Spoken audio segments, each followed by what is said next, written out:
My father didn't mean to let the call run. He thought he'd hung up. I heard the click, or what I thought was a click.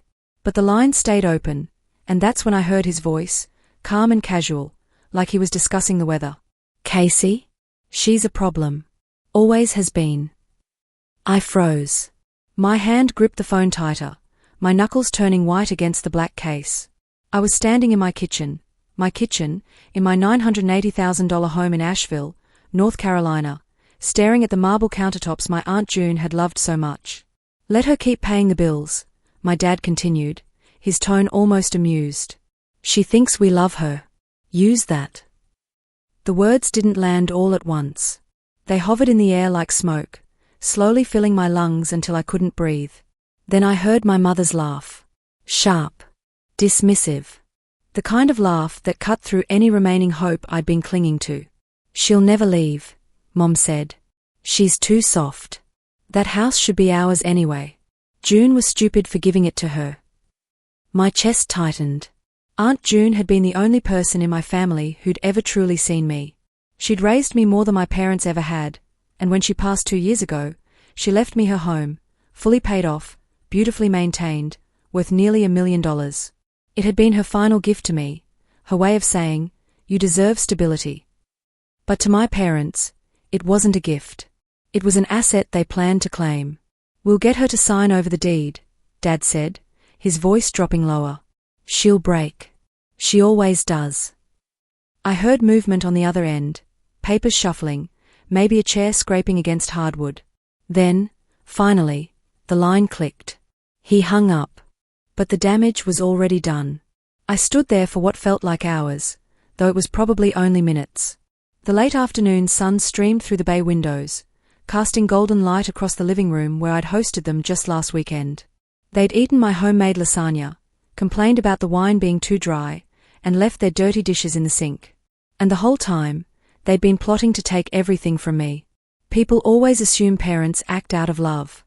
Mine acted out of convenience.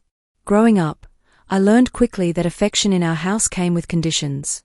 If I wanted calm, I had to handle the chores my younger brother Landon ignored. If I wanted praise, I had to shrink myself and let him take credit for my achievements. If I wanted peace, I had to stay invisible. My father, Warren, was the silent judge, the one who watched everything with cold, calculating eyes. My mother, Brenda, was the enforcer, the one who delivered the verdicts he'd already decided. Aunt June had been different. She'd seen me struggling through high school, working 2 jobs to pay for community college, while Landon got a full ride that my parents funded. She'd offered me a room in her home, fed me real meals, and told me I was worth more than being everyone's backup plan. When she died, she made sure I'd never have to depend on anyone again. But my parents had other ideas. The quick visits started 3 months after the funeral, just stopping by to check on me. Then the visits became weekly. Weekly turned into them staying for few days. And those few days became them treating my home like their personal vacation rental. I kept telling myself family was complicated. I kept justifying the things that hurt. But that phone call ended every excuse I'd ever made. I set the phone down on the counter and stared at my reflection in the microwave door.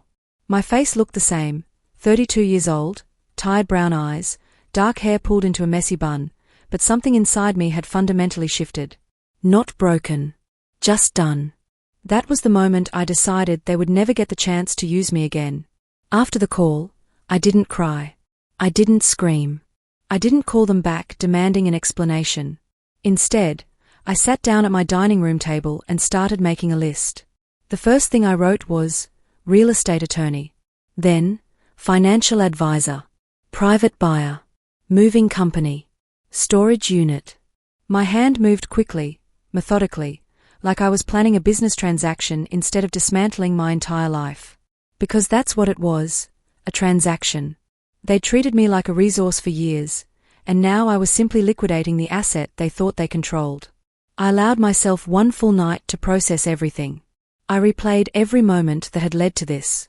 The way Mom told people at Aunt June's funeral that she was so glad June gave Casey the house instead of wasting it on some retirement home. Dad's casual comments about future family property whenever I mentioned renovations. Their habit of inviting themselves over for weeks at a time without ever asking permission. The constant hints that I should add their names to the title for emergency reasons.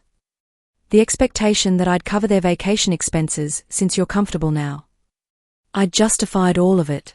Every single red flag. Because they were my parents, and you're supposed to love your parents, right?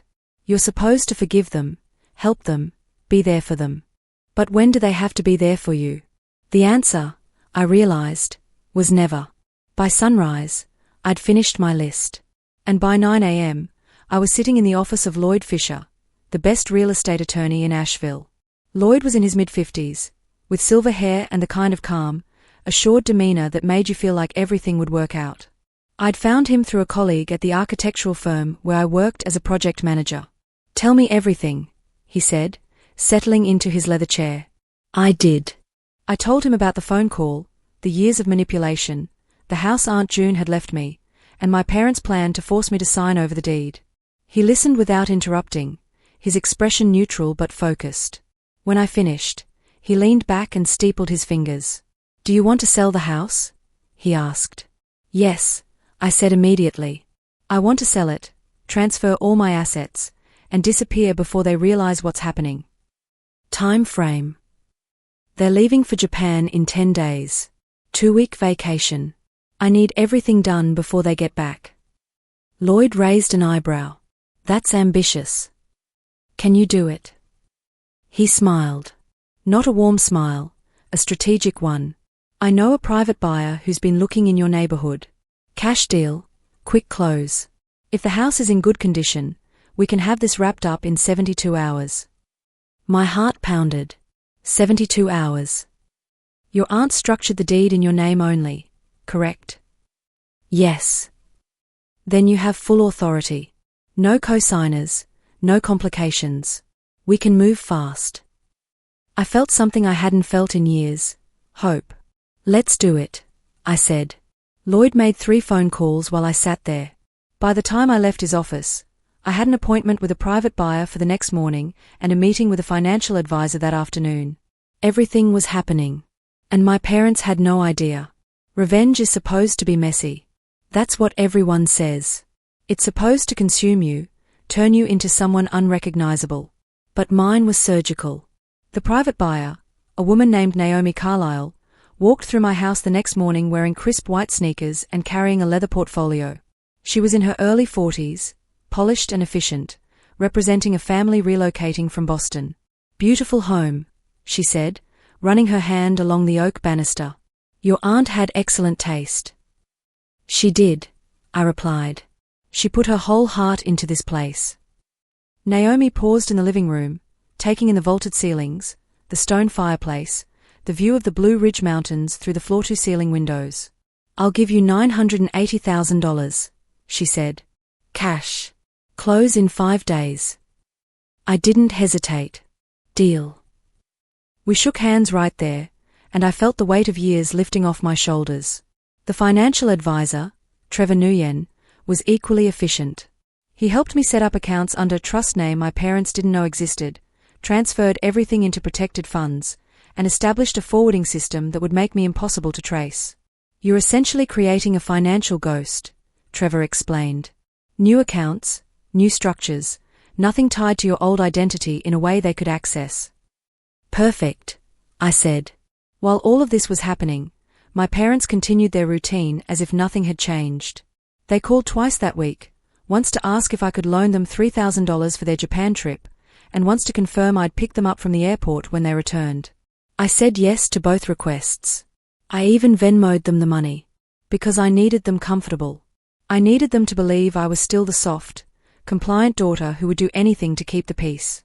5 days later, the house sold. The money hit my account by noon. By evening, I'd transferred everything into the new trust accounts Trevor had set up. And then I started packing. Not frantically, methodically. I hired a moving company that specialized in discreet relocations, the kind of service people use when leaving dangerous situations. They arrived at midnight, packed everything in 6 hours, and transported it all to a storage unit 40 miles away. But here's the thing that surprised even me. I didn't throw away my parents' belongings. They'd slowly migrated their things into my home over the past year. Clothes, documents, Dad's collection of vintage fishing lures, Mom's ridiculous assortment of decorative teapots. I could have donated it all. Could have trashed it. But I didn't. I packed every single item carefully, labeled the boxes with their names, and had everything delivered to a climate-controlled storage unit in their name. I prepaid for 6 months and left the receipt, the key, and the address taped to the front door. Because unlike them, I didn't need to be cruel. Distance was enough. The day before my parents left for Japan, I drove to their house in Hendersonville, a modest ranch-style home they'd been renting for 15 years because they'd never managed to save for a down payment. Mom answered the door in her bathrobe, hair in curlers, a sheet mask on her face. "Casey," she said, surprised. "We weren't expecting you." "I know," I said, holding up a bag from Panera. "Thought I'd bring you lunch before your trip. Figured you'd be too busy packing to cook." Her face softened, or at least, I think it did beneath the mask. "Oh, honey, that's so sweet." Dad appeared behind her, already in his travel outfit, khaki shorts and a t-shirt with an American flag on it. "Careful, Brenda," he said with a smirk. "She might want something in return." I forced a laugh. "Just wanted to see you guys before you left. Make sure you have everything you need." We sat at their cluttered kitchen table, eating sandwiches and talking about their itinerary. Tokyo, Kyoto, Osaka.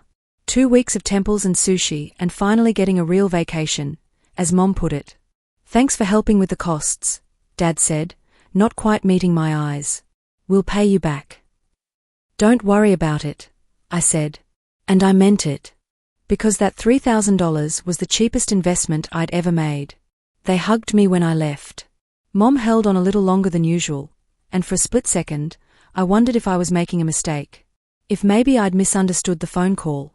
If maybe.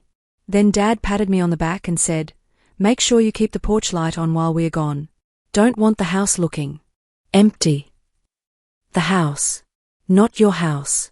Not even the family house. Just the house. Like it was already theirs. The doubt evaporated. I drove back to Asheville, to the home that was no longer mine, and spent my last night there sitting on the porch. The mountains stretched out in the distance, bathed in the purple-orange glow of sunset. Aunt June used to sit here with me, drinking sweet tea and telling me stories about her younger years. "You deserve better than what they give you," she'd said once. "Don't ever forget that." I hadn't forgotten. And now I was finally doing something about it. The movers arrived at 6 a.m. the next morning. By noon, the house was completely empty. By 3 p.m., I'd done a final walkthrough, locked the doors, and left the keys with Lloyd Fisher for the new owners. By 6 p.m., I was in my new condo 2 hours away in Charlotte, a modest 2-bedroom unit on the 8th floor with a view of the city skyline. It was smaller than the Asheville house, quieter, and entirely mine.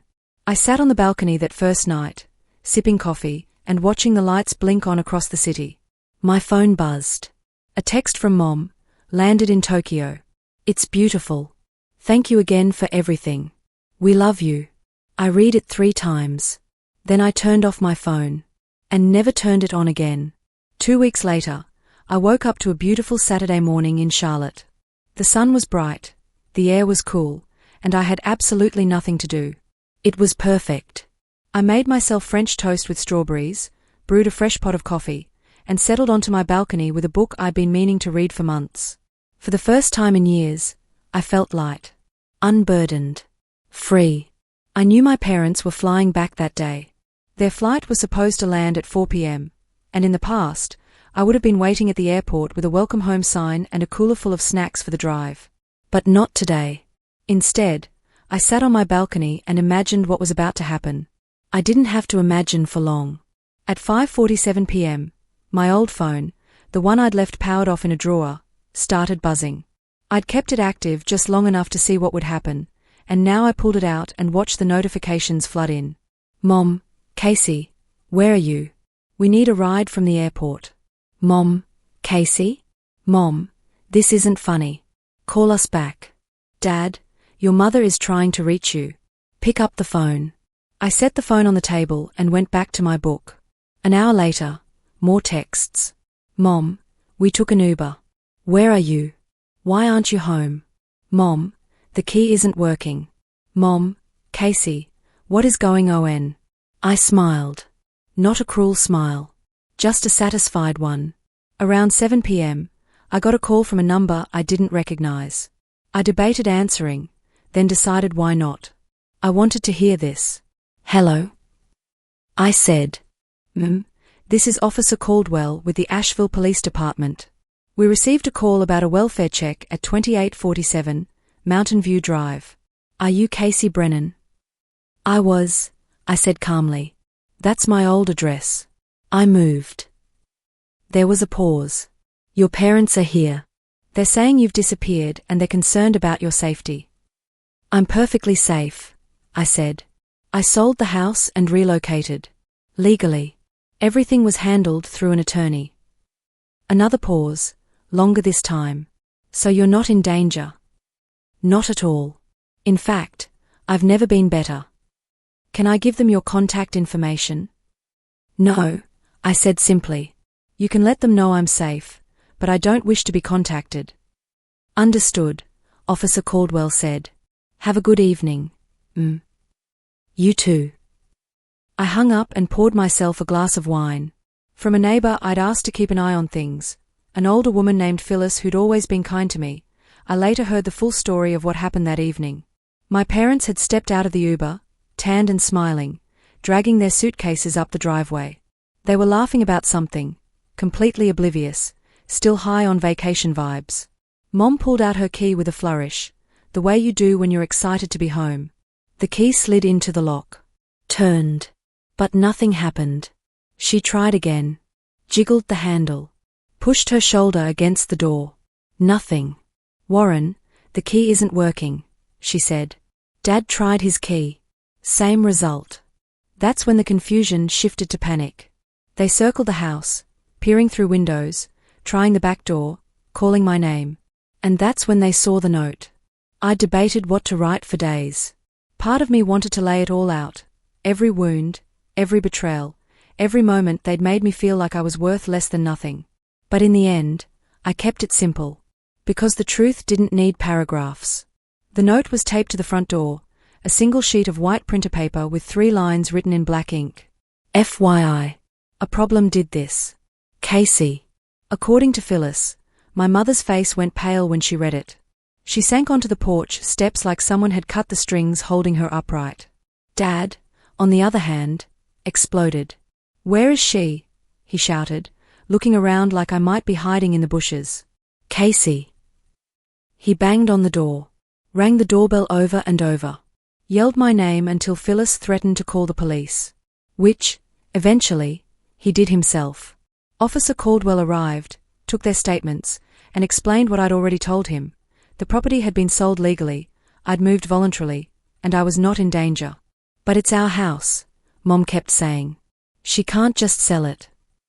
Was her name on the deed? Officer Caldwell asked. Silence. Then yes, he said. She can. Phyllis told me Dad demanded to know where I'd gone, but the officer couldn't, tell him. My new address was protected under the trust, and I'd made sure there was no paper trail leading back to me. I'd vanished. Completely. Mom tried calling me 53 times that night. Dad sent 17 texts, each one angrier than the last. You're a selfish, ungrateful brat. After everything we've done for you, you owe us. This is theft. We'll take you to court. I read every single one, and then I blocked them both. The next morning, I called Lloyd Fisher. They're threatening legal action, I said. Can they do anything? Not a chance, Lloyd replied. The house was yours outright. The sale was legal. They have no claim to anything. If they try to sue, they'll lose and rack up legal fees they can't afford. Good, I said. How are you feeling? He asked. I looked out at the Charlotte skyline, bathed in morning light. Free, I said. 3 months have passed since that day. My parents tried a few more times to reach me. Messages sent through distant cousins, emails from addresses I didn't recognize, even a letter forwarded through my old workplace. I didn't respond to any of them. Eventually, the messages stopped. I heard through Phyllis that they moved back to Florida, where my dad's brother lives. They're renting a small apartment and, according to her, not doing well. I don't feel guilty. I know I'm supposed to. Society tells you that you owe your parents something: gratitude, loyalty, forgiveness, no matter what they've done. But I don't believe that anymore. You don't owe anyone access to your life, your peace, or your resources just because they share your DNA. My new life is small but full. I kept my job, working remotely now from Charlotte. I've made a few friends in my building, people who don't know my history, who see me as just Casey, the woman on the 8th floor who always has good coffee. I've started painting again, something I gave up years ago because I was too busy managing everyone else's needs. My condo walls are slowly filling with canvases, abstract landscapes in blues and greens that remind me of Aunt June's garden. Last week, I visited her grave for the first time since the funeral. I brought sunflowers, her favorite, and sat on the grass beside her headstone. I did it, I told her. I got out. I'm okay. The wind rustled through the trees, and I swear I felt her there, smiling. People think disappearing is dramatic, a loud, explosive act of rebellion. But it's not. It's quiet. It's waking up in a space that's truly yours and realizing no one can take it from you. It's drinking coffee on your balcony without waiting for criticism. It's building a life where you're not a resource to be drained, but a person to be valued. My parents thought calling me a problem would break me, would keep me small and manageable. Instead, it freed me. Because here's what they never understood: problems get solved. And I solved myself right out of their lives. Sometimes I wonder if they ever think about that phone call, the one my dad forgot to hang up. If they replay it in their minds and realize that was the moment they lost me forever. But mostly, I don't think about them at all. I think about the future I'm building, one choice at a time. I think about the version of me Aunt June always believed in. And I think about how sometimes, the best revenge isn't confrontation or anger. It's simply choosing yourself. Choosing peace. And walking away. So if you're reading this and you're stuck in a situation where people treat you like you're disposable, whether it's family, friends, or anyone else, know this. You are not a problem. You are not an asset. You are a person who deserves respect, love, and space to grow.